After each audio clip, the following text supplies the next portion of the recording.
Magandang araw sa inyong lahat dyan mga kapatid. Ngayong araw magpipicture muli tayo dito sa Lipa City. Ang ating nga pala ngayon ay under tayo ng isang studio na si Sir Brando Garcia Photography.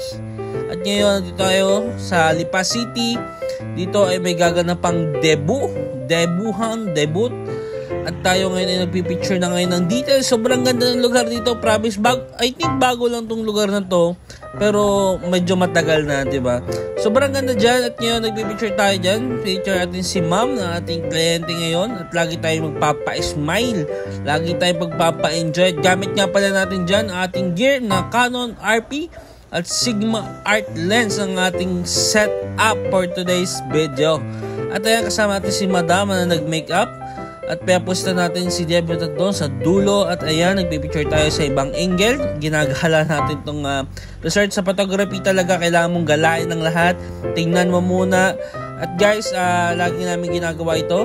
Laging maaga kami sa location. Lalo pag hindi ka pa familiar o hindi pa kami familiar dun sa lugar, mas maaga kami dahil gusto namin makita muna ang lugar bago kami magpicture.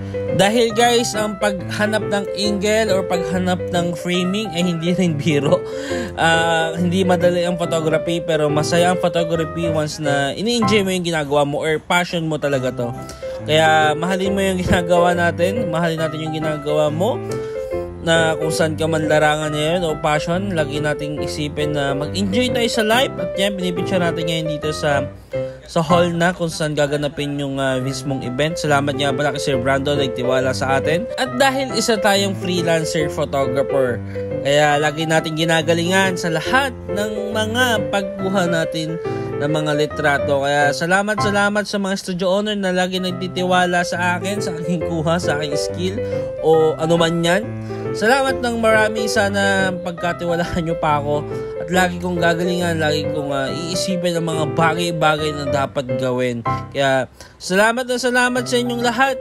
Thank you so much at sana mag-enjoy kayo sa ating magpipicture.